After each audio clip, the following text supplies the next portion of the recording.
Hey y'all, and welcome back to my channel. Intro music, intro music, intro music, do-do-do-do. Hello, and welcome back to Craft and Cocktail, a series in which I find a craft that I want to make, and then I make a themed cocktail to go along with it. Today's craft is going to be a turkey wreath, and I will put my inspiration image here. I found it on Pinterest, and it's really cute because, contrary to every retailer's belief, Thanksgiving is coming up. Not Christmas. Thanksgiving is the next big holiday. And I wanted to make a Thanksgiving craft. So here goes making a turkey wreath, but first off, we're gonna go make a cocktail. And now here we are in my new kitchen because since the last episode of Craft and Cocktail, I moved. Today's cocktail is going to be what I am calling a spiked apple cider because I made spiced apple cider here in this pot, and then I'm gonna add booze to it. And to make the spiced apple cider, you take a half gallon of the not like the really cloudy looking apple juice that you can really only get during the fall, not the clear stuff. The clear stuff is fine, but the cloudy stuff just tastes more authentic and better in my opinion. And then I took 2 cinnamon sticks and broke them in half, put them in here, and like a half a tablespoon each of whole cloves and whole allspice. And it has been simmering for, I think, like 2 hours. I lost track of time from when I started it, but I got it up to a boil because I took it out of the fridge, and so I wanted to make sure it got heated all the way through, and then I brought it down to a simmer for the remainder of time, which I think has been 2 hours. So now we're going to take this and strain it into a mug, and then put tequila in it. I have a mug, and then I have a strainer. I'm going to put the strainer in the mug because there's still whole spices in it, and I don't want to get any of them in my beverage. We're just going to try this.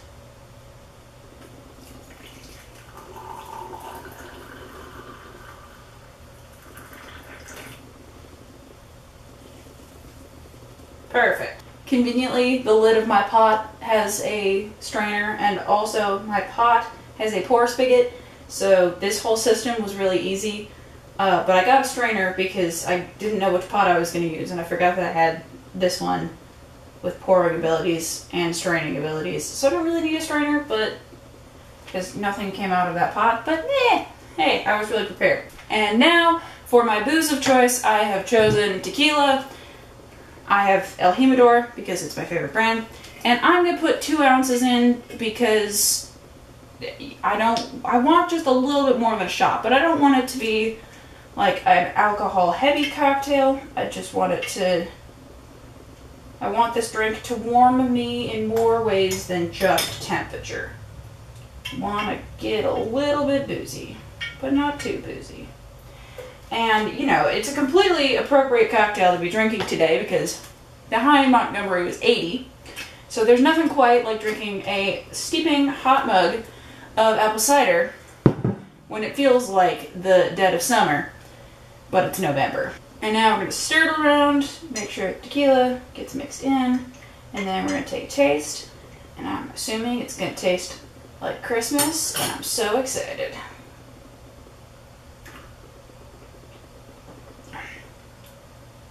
Oh, that was really hot and really good. And oh, there's the tequila. I found it. Woo! Oh, that's really hot. Okay. I'm sure that looked insane. And now we're going back to the craft table. Alright, we're back at the craft surface, and now I'm going to tell you the supplies that I got, and then I'll clear off the surface and lay a trash bag down like usual. So, what I'm using today, I have a styrofoam 12-inch wreath form and a largish styrofoam ball for the head, 2 little styrofoam balls for the eyes, and a large styrofoam comb that I'm going to cut off and cover it to make the beak. I have cutting supplies in the form of scissor and a box cutter because I don't know what's going to work best to cut that cone. I have a pencil. In lieu of gluing all of the styrofoam pieces together, I bought little skewers and I'm just gonna skewer them together because I don't want to wait for glue to dry because I'm lazy and it's late. I have paint sponges, paint tray, red glitter paper and yellow glitter paper left over from the Reconciling Christ logo, rubber cement and clear tacky glue to glue the yellow paper to the beak because I haven't quite figured out how I'm doing that. Black paint for the eyeballs, brown paint for the turkey head, and then orange, brown, gold, and red tulle for the tail feathers. And these two, the red and gold, are glitter, and this one is glimmer, which just means it's not matte. And this one was matte because this is the only orange that Joanne's had. Alright, so now I'm gonna clear off my space and get my plastic bag ready, and then I'll meet you back here in a few minutes. Okay, so my first step is I'm going to paint the wreath and the eyeballs and the head to be brown and black pupils. And the tutorial that I was inspired by wrapped the wreath in yarn instead of painting it brown, but I'm going to paint it brown, one, because I didn't actually read it, I just saw the photo and I was like, I could make that, and thought that I didn't need brown yarn, and I don't have any, and I just want to paint it. So there's that. So we're going to get to that. We're going to paint so that it dries while I then cut the tulle, and then I'm going to have to cut out the wattle, I think is the red dangly thing that turkeys have, and probably before I do that I'll cut the yellow out for the beak. Alright, painting. Alright, so I'm going to, I think, paint like half of this brown just to be safe, even though the tulle is going to cover some of it. But yeah, I'm going to paint this, and hopefully we'll just see how... Oh, this is gonna probably need another coat of paint. Alright, so I'm gonna do the first coat, and then I'll cut back to when everything is dry and delightful and lovely.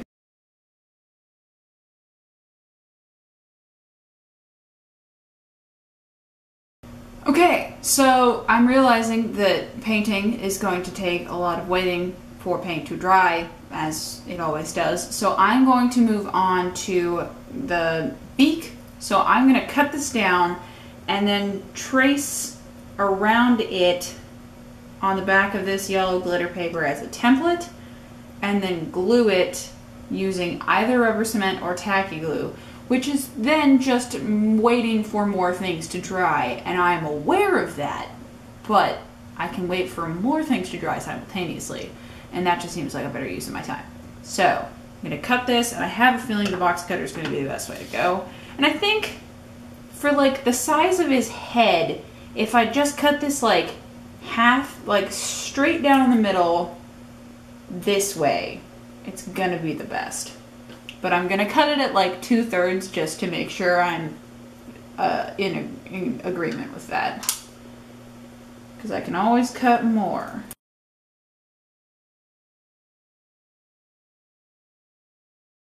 So this is it cut down at 2/3, and I do think that I'm going to go all the way down to half. I just wanted to make sure that it was going to be right. I also didn't cut it that even, so the benefits of cutting more than once. Okay, so now I've cut it down to a size that I think I like, but I'm going to carve out the middle just a little bit so that it will fit the spherical side of the ball as opposed to being a flat bottom. Okay, so now that I've got this cut to the size that I want, I'm going to use it to trace a pattern somehow on the back of this, because I know that I want because it's going to be a part of a circle, because that's how the surface area of a cone works. And if I use the distance of the side as the length of the radius of the circle, then everything should be magical and wonderful.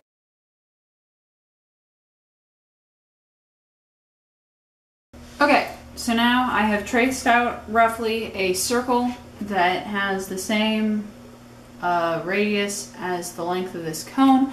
It's actually slightly larger, one for seam allowance, sewing term, and this is like snub-nosed, and so a perfect cone would come to a perfect point at the top, but this doesn't because that's how life works. Now I'm going to cut out this circle and then cut halfway down the middle and figure out what I need in order for it to fit around this cone.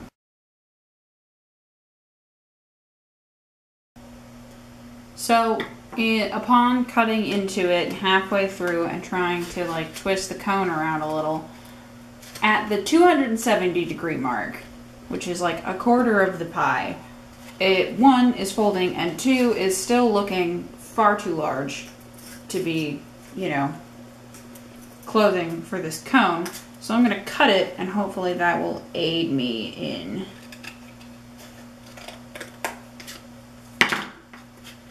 twisting it some more. Okay, so now I have cut the yellow glitter paper to fit around this cone, and I've got about, at the bottom of the cone, it's about a ½ inch of overlap that'll close over. So now I'm gonna glue this, I think, all the way around on the inside, and especially really well at the seam of the paper, and then hold it for a while and hope that it sticks. And I think I'm going to use the clear tacky glue because I just have a feeling that it's gonna work best. Okay, so now I have this all glued, and I'm just gonna like hold it for a bit and hope that it sticks. And I'll let you know if it doesn't. And if it doesn't, I have another cone that I can cut, and two, some paint, and I'll just paint it. But I'll keep you posted on this. Okay, so I have been letting the wreath dry, and the head and eyeballs and the beak is also drying. So now, while those continue to dry, I'm probably going to do one more coat of paint on the head, pardon me. But for now, it's fine.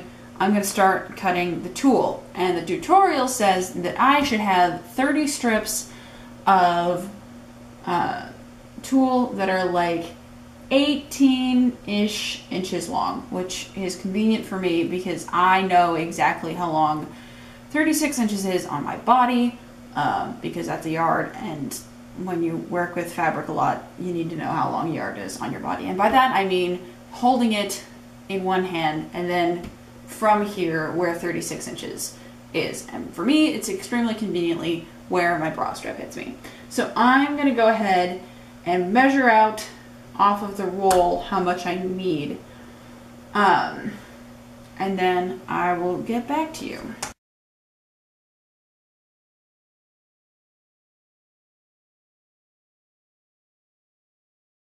So I am going to take the tulle and wrap it around my 18-inch grid ruler the long way so that it makes perfect 18-inch long strips.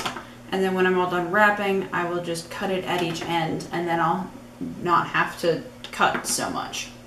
So I will see you back once I have done that to all 4 colors. Okay, so I have now cut all of my strips of tulle to 18-inch lengths roughly, and my wreath is dried for the most part. The back is not dry, but it'll be fine.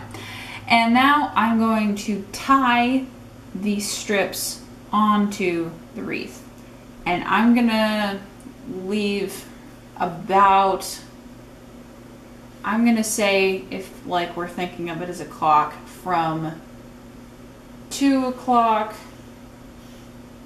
ish, maybe like 1:30 to 10:30 open. I think that'll be fine. And if not, I'll scooch it around and figure it out as I go. So, here goes tying on tulle. And the picture has them in like very distinct bands of color, but I don't want to do that. So I'm going to alternate red, gold, orange, brown, and just go in that pattern because I think it's going to look cool. So, here we go.